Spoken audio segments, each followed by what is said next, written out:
Hello, this video is about power of a power with exponents, okay?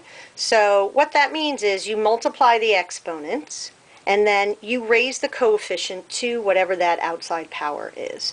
Again, this is our terminology: coefficient, exponent, and base. Let's look at some examples.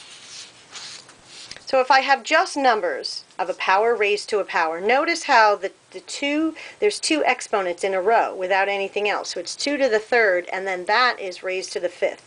The rule is that I multiply the exponents. So I have my base, and I multiply 3 times 5, which is 15. So it's just 2 to the 15th. Again, with this one, it is a 3 to the fourth, and then that is raised to the third. So it's 3 to the 12th. Okay, let's look at it when it's just variables. X squared, so I can simplify that as x squared is raised to the third, and then y to the sixth is raised to the third.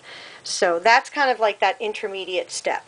So now, if it's a power of a power, an exponent raised to another exponent, I multiply. 2 times 3 is 6, so it's x to the sixth. And then this one is 6 times 3, and it's y to the 18th, like that.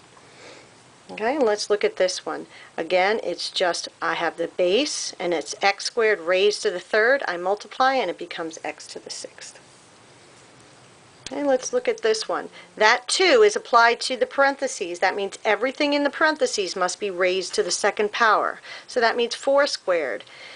And then m cubed needs to be raised to the second power. And then I can simplify from that. I have 16, and then this is a power of a power, and it becomes m to the sixth. This one, again, the two things that need to be raised to the third power is -2, because that's what's in the parentheses, is raised to the third power, and x to the fourth is raised to the third power. And so when I do each one of these, -2 to the third means -2 times -2 times -2, and that's the -8. So it equals -8, and then I multiply those two exponents, x to the 12th. Okay, let's look at another one. Again, now I have 1, 2, 3, 4 things that have to be raised to the second power. I can do a couple of things. Either I can raise all 4 of them to the second power, or I can see that I have multiplication in here, and I can kind of just simplify in just one step of simplification. So I can say 3 times 2 is 6, x cubed, y to the fifth, and that is all to the second power.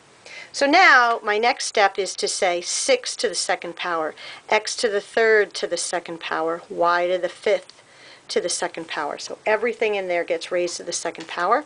And now I can simplify to 36, x to the sixth, because I multiply those two, and then y to the 10th, because I multiply those, because it's a power of a power. Let's look at the last example. Again, what this means is I have 1, 2, 3 things that are raised to the -3 power. So I take the -2 in parentheses raised to the third power. I take x to the -2 raised to the -3 power, and I take y to the fourth raised to the -3. So I have raised each one of those. Now I simplify. The first step with -2, remember it's -2, but the -3 means it's down on the bottom, -2 raised to the third power. So that's the first step. Then this is a power of a power. So it is my base, and it's x, -2 times -3, which is +6. And then for my y, it's y to the 4 times 3, which is -12. To simplify that, I'm going to have some things on the top and some things on the bottom.